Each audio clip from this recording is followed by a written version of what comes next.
Welcome to the latest episode of Five on the Floor on the Five Reasons Sports Network. Thanks for joining us on your favorite podcast app, on Apple Podcasts, on Android, Spotify, or the Five Reasons YouTube channel.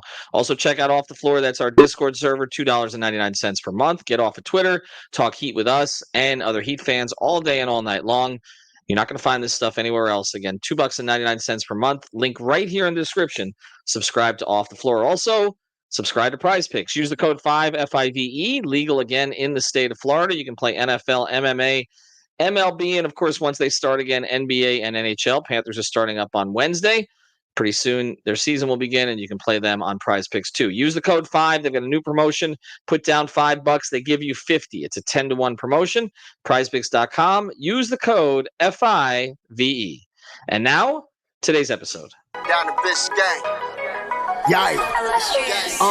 5 on the floor, ride for my dogs. Where here's the thing, you can check the score. Hustle hard, couple scars, wearing bubble frogs. Just like Butler said, you in trouble, y'all. Kept the floor playing, got it all band.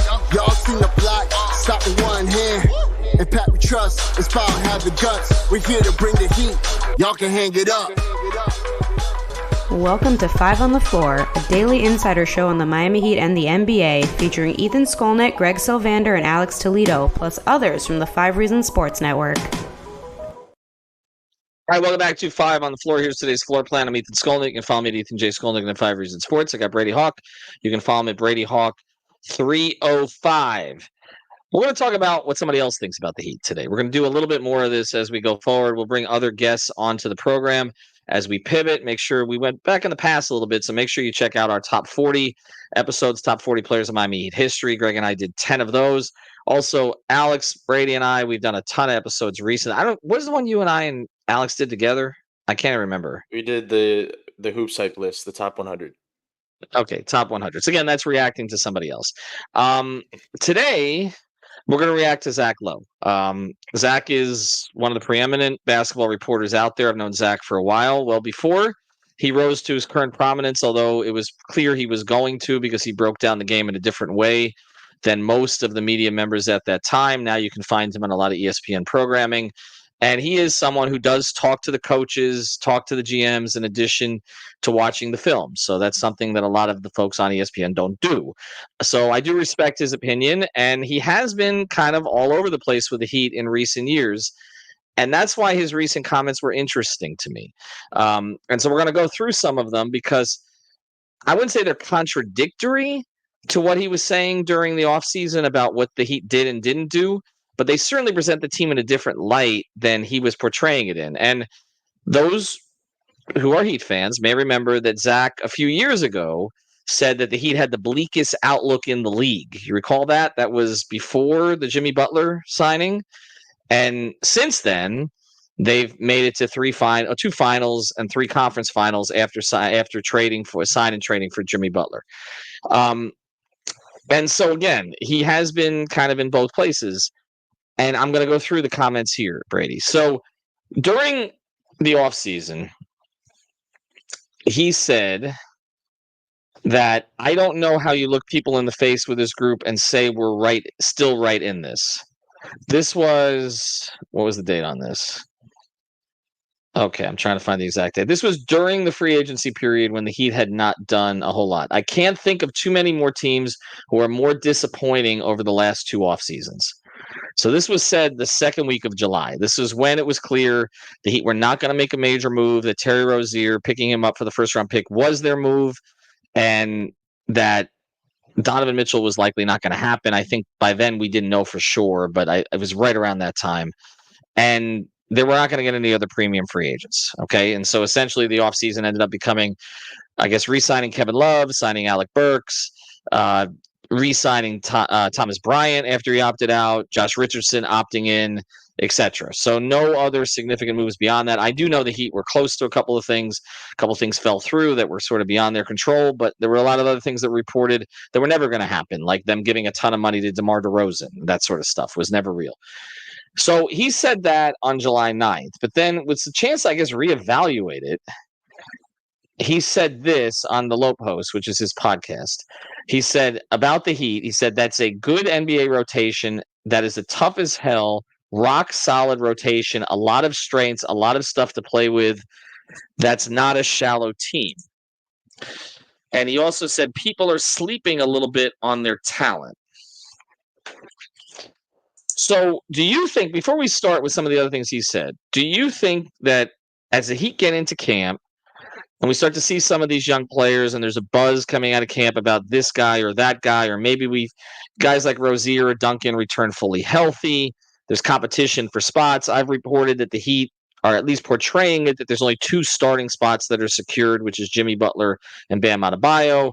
And let's say that these other guys, whether it's Tyler or Duncan or Rozier, Jovic, Jaquez, all come to camp looking pretty good. Jovic said recently that he may need to pace himself during camp. We may hear the same about Terry and Duncan as we go forward, that there will be a change in national perception about this team, that maybe they're not sort of stuck in the 7 or 8 spot in the Eastern Conference, can't fall further because the other teams are awful, and can't rise higher because all the other teams are better.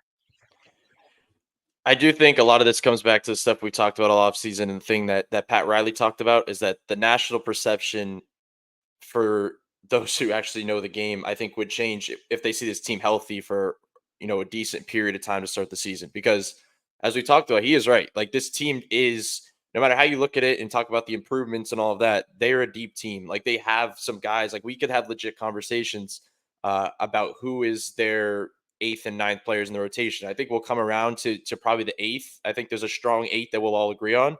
But the 9th, it gets a little, there's some question marks, like the Kevin Love and Khalil Ware thing, or if they need another ball handler in certain lineups, or if they bring in Jay Rich, or they need shooting with Burks, or they want to go young with Pella. Like, there are some legitimate options down the line. And then there's talent on the top end. I know he said specifically, he was kind of like, I think a lot of people are forgetting this team as Terry Rozier, and I kind of feel that way too. Like, because we just haven't seen it so much, and the injury in the playoffs, and the fact that it was reported recently that he hasn't even gotten into 5-on-5 stuff yet, I think is got kind of grabbed people by surprise a little bit, because they need that guy healthy. And the only way that they're going to push things in a certain direction is, a lot of it is Terry, because as I say on every episode, he's the one piece that's sort of new and gives them a new element that allows things to kind of push in a certain direction. So the depth part of it, I think, will allow people to realize, because people realize, I think the national people realize how good these young guys are that could pop. Like Jaime specifically, and I know we're going to get into him because he had kind of a specific comment about him, but there's a draw with him because I think people see the upside there, and everybody knows when there is a young guy that's about to pop for Miami, the odds are he's going to pop. It's not going to go in the opposite direction because they do develop these guys so well. And this isn't undrafted stories. These are legitimate first-round talents like Jovic and Jaquez. So I think there is like that type of element. They never give them credit in the regular season, but I think they know what's coming because of what Spo can do with the roster. So I think a lot of what Zach Lowe is talking about in the roster and the construction, all that stuff, a lot of it has to do with Spo, because he's talking about playing around with certain specialists and certain identities and certain just play styles, because they do have a lot of different things on this roster. Even though if you may not like certain things meshing together, like they do have a lot of specific skill sets that Spo can figure out. And I know a lot of people will say, well, this roster's been together for so long that, like, why are we talking about this in year 6 of Jimmy that he has to figure it out now? Well, if they get healthy, and then obviously we can see where it goes from there. But I think the health thing really is where the national perspective is going to really pick up. That's when people are going to say, okay, this team can be in the mix. And until that's proven otherwise, like, we'll see where they stand. Well, it feels to me a little bit like if the Heat were to get off to a good start, and let's say they're hovering around the 3rd or 4th spot in the Eastern Conference for the first 20 to 25 games, we're going to hear a lot of, who's this guy? Who's that guy? How did Spo do it with this guy or that guy? Because the narrative on this team has been fixed in a way, even by the national media, not just by the Twitter sphere, the Heat Twitter sphere, but by the national media, that like they have to get Wales. Like, that's the whole thing, right? Like, even, I mean, Woj's report, which was wrong again. I mean, he's wrong on the Heat constantly, but like he basically, he came out and said that they were going to be in the mix for this big time player this past offseason, which again got people's hopes up.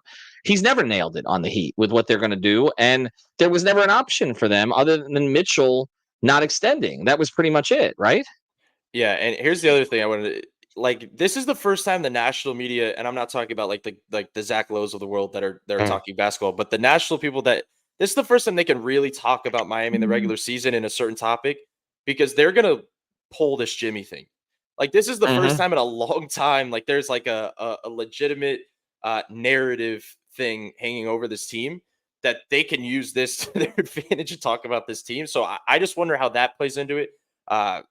We're recording this on Jimmy's birthday, obviously, and he's just turned 35, and we're talking about kind of the things of him being engaged of what we could see this season.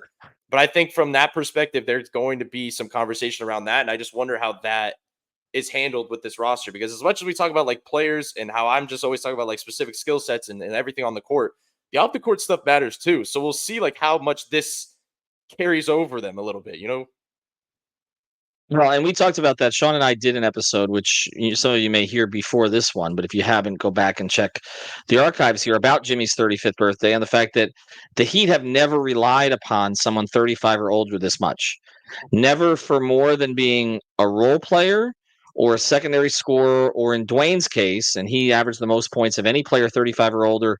There have been 49 seasons by a player 35 or older for the Miami Heat in their history, and Dwayne has the highest scoring average. He averaged 15 in his final season, and that's the highest scoring average that anybody's ever had. They've never counted on somebody the way that they're counting on Jimmy. And the other thing about it is they are going to. You mentioned the narrative and the national media. Well, think of what's already out there. Okay, possible interest from Brooklyn, big market. Possible interest from Golden State, big market. ESPN darling. They will talk about Jimmy in the framework of who could get Jimmy Butler. It's not going to be about the Heat. It's going to be about who can get Jimmy Butler. And we're already hearing some of that. And look, I believe that the Brooklyn thing, where that's being leaked from, I have some theories on that. But like, as this noise starts to get louder, if it doesn't appear that the Heat and Jimmy are on the same page, or at least the timelines are not matching, then it is going to become a national narrative. And I'm not talking about like Zach specifically, like you said, from those who are just looking for some kind of storyline to create some headlines and some drama and all that kind of stuff.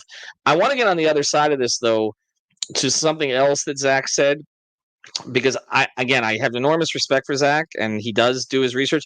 I don't agree with him about something, and I don't know if you do either, which is interesting that we both might not. So I want to get into that here on the other side. Before we do, I want to mention a great sponsor of the 5 Reasons Sports Network, Water Cleanup of Florida, WCUFL.com. From the first leak all the way through the process, they will work with you based in Boca Raton. 100 5-star reviews on Google. That number seems to go up every week. They do the damage assessment for you if they haven't gotten to it fast enough, and they will figure out how to make your place look like new again. They'll also work with you and your insurance companies so that you get the money that you're supposed to get. But again, reach out to them at the very beginning, because the preventative part is the most important part of this process. So if you have a home or business, there's a leak, you're worried about a leak, you already have the place is flooded, whatever it is, reach out to Water Cleanup of Florida, WCUFL.com. If you've got the schmutz, they got the guts. All right, here was the other thing that Zach said. He talked about their rotation. And again, he called it a rock-solid rotation, a lot of strengths, a lot of stuff to play with. A lot of stuff to play with is directly attributable to his respect for Spo. I think that's where that comment comes with a lot of stuff. And I know Zach's respect for Spo. Okay, and that's also Spo's ability to play on players' strengths, to bring out their strengths and try to hide their weaknesses, which is something he does as well as any coach in the league. But he had their projected starters at Rozier, Hero, Butler, Hawkes, and Adebayo. I just want to repeat it. Rozier, Hero, Butler, Hawkes, and Adebayo.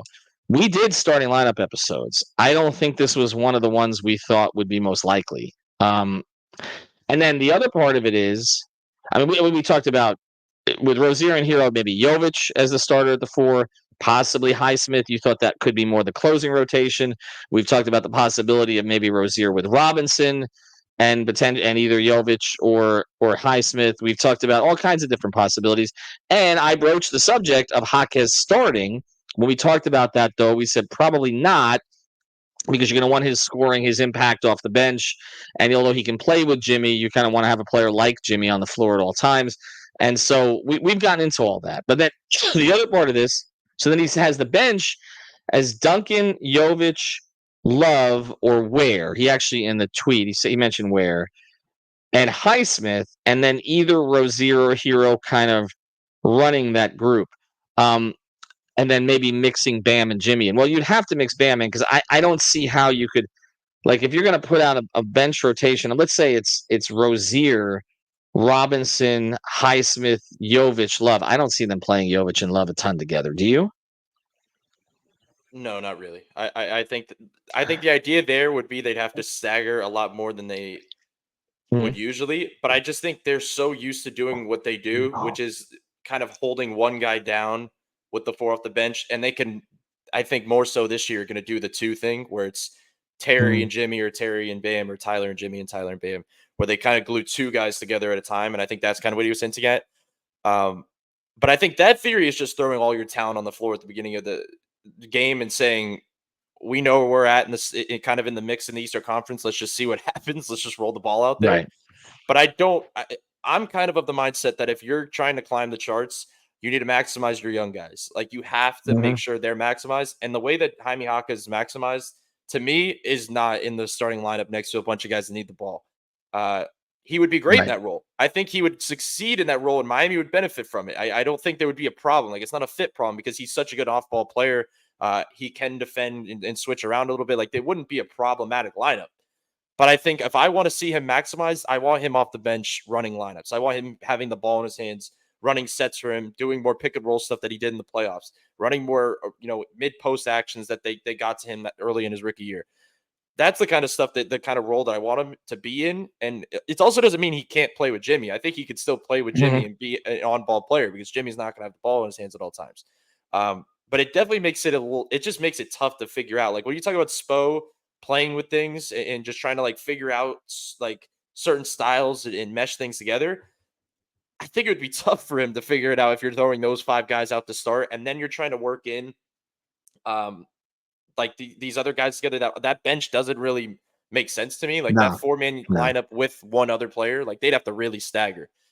So I do think it complicates things, and Jovic ultimately feels like the guy that slots in there. And I know we already did the starting lineup thing, but I think the more you think about it, when you think of the upside, when you think of the youth, when you think of just the pure length that you need there and the shooting that he's obviously going to hopefully provide in the jump that he's making, I think that makes a lot more sense because as much as we want the ball in Jovic's hands, it's not in the same way that they're going to do it off the bench with Jaime. So if you're running Nico off the bench, he's your point guard, sort of, kind of off in that role, but he's not going to be like the guy you run offense through like you would Jaime. So I'm just a fan of the kind of the one, I think the more exciting things of the season, I think for all Heat fans, is what the pop could be from Jaime off the bench. And I've compared it to maybe Tyler in his 6 Man of the Year season. I just think there is a pop element that he can provide some life in that role. So I'm more so of a fan of him coming off the bench and you kind of figure out the other stuff with the starters. Well, it feels to me, and just listening to the rest of Zach's comments, he's more of a fan of Hawkes than Jovic.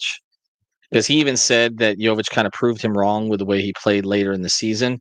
So this may have something to do with that. But something you said stuck out to me. Because you said essentially for the best way for the Heat to succeed would be and to maximize Hawkes would be him coming off the bench. And a lot of people could say something else about Tyler Hero. The same thing about Tyler Hero. So the idea of putting them both in the starting lineup, I think you end up not maximizing either.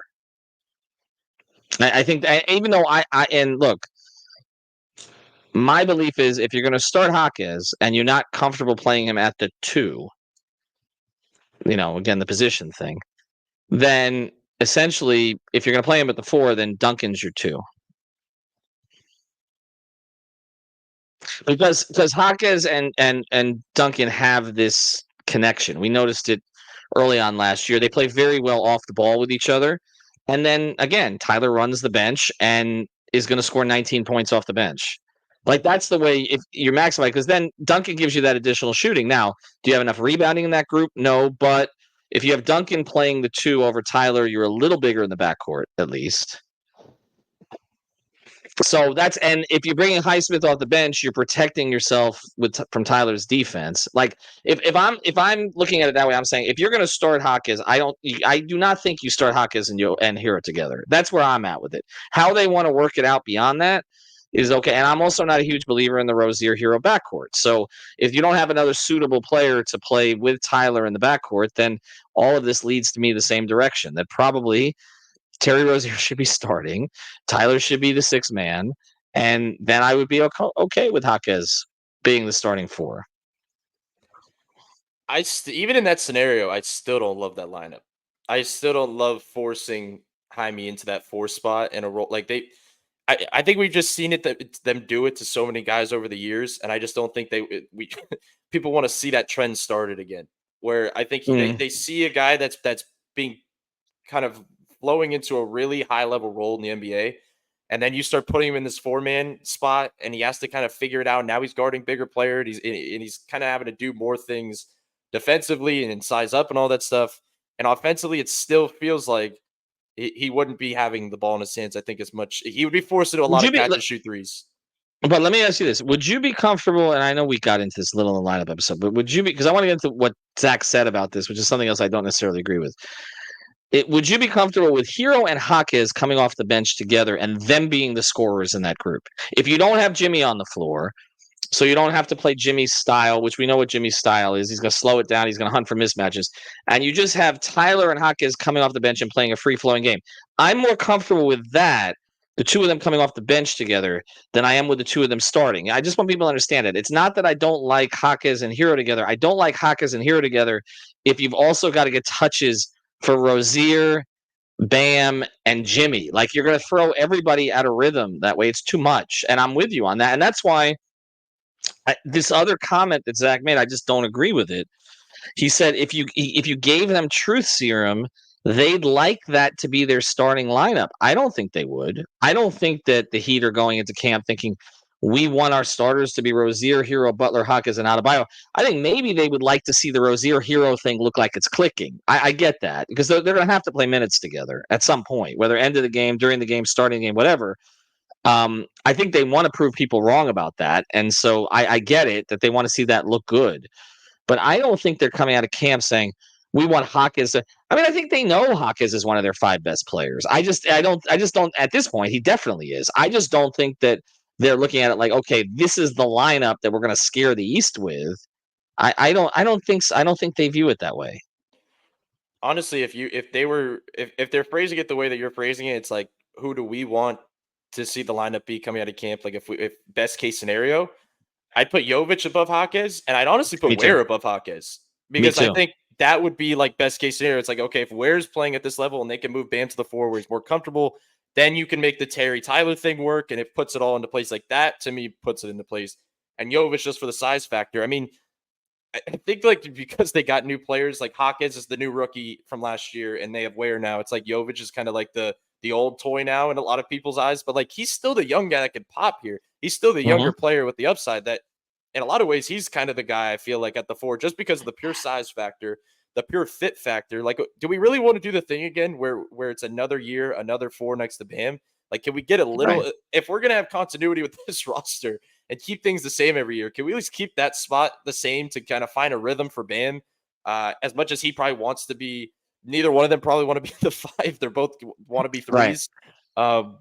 But I do think that I see what he's saying, though, because if Jaquez was a starter, that means he really took that next step, and he is shooting the 3 at an incredible level, and he is defending better, and he is becoming, like, taking that jump in this league to, like, being perennial all-star maybe. So, like, in that sense, I could see it, but, like, that lineup to me screams, we'll be happy if that's our closing lineup in the regular season. Right. Like, if we could put our 5 best players out there on the floor, Jaquez doesn't need the ball in his hands a ton in that portion of the game. He could play the role that he likes to play off the ball, and he could be really effective. That's the stuff that Spo will have to figure out, obviously, late in games, and obviously being healthy will help. But that's the case to be made, I think, is like, okay, we would love for that to be our 5 group where we don't have to worry about putting Haywood in for defense, or we don't have to worry about putting Duncan in for shooting.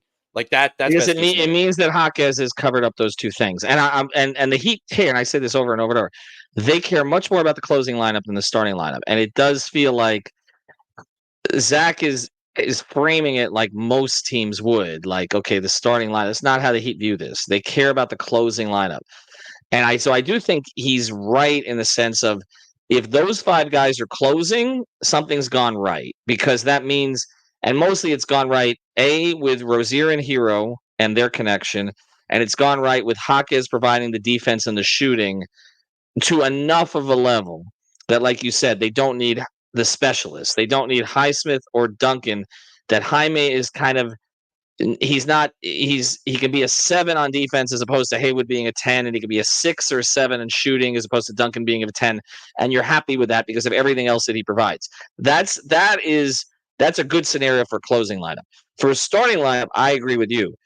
It's much better if Ware or Jovic come into camp and are like, we need to start that guy. Like, he makes Bam's life easier, that the high upside guy is ahead of schedule to the point that you feel comfortable putting him in the starting lineup and you're not going to fall behind, even if it's short minutes. That is, to me, the best case scenario. And then Jaime comes off the bench and he can sort of, look at the mismatches as he comes in the game, and he's going against some reserves. He's going to cook reserves just the way that Hero did.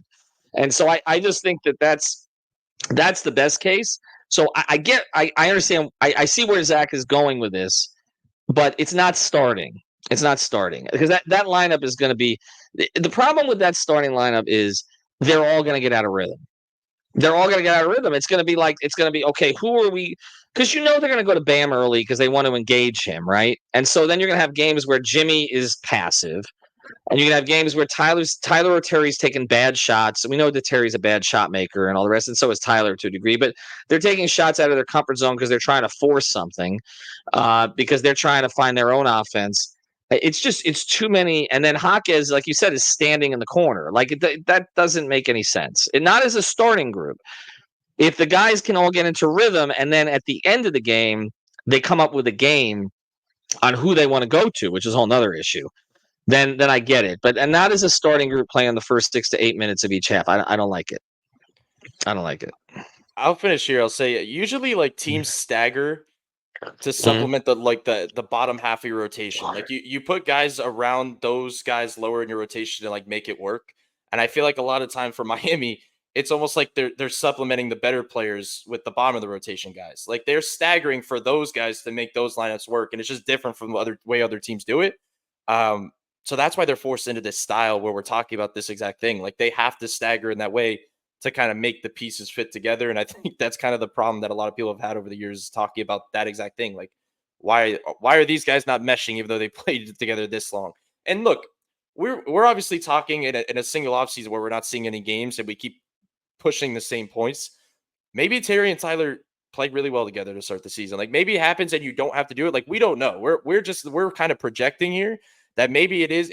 Both of them have, a good off ball, good catch and shoot threes. They're playing off each other. They're not taking a bunch of shot attempts away from each other. Like maybe it works seamlessly. And then that makes it so much easier for the other guys we're talking about, like all these other options, like working in lineups, because if that stuff works, then the lineup stuff is like, you could try the Hawkins thing with that group to start games. Like if everything else goes in line, you could try stuff. But I think the problem is right out the gate, they're not in a position to just go out there and just try a bunch of things because they have to make sure the foundation works. We got to make sure the foundation works. They also got a clock with Jimmy Butler too, where I think you need to get off to a decent start with everything else that's going on. Final thing I'll say on this. Typically, Spo does play 9, which is kind of what Zach was getting at here.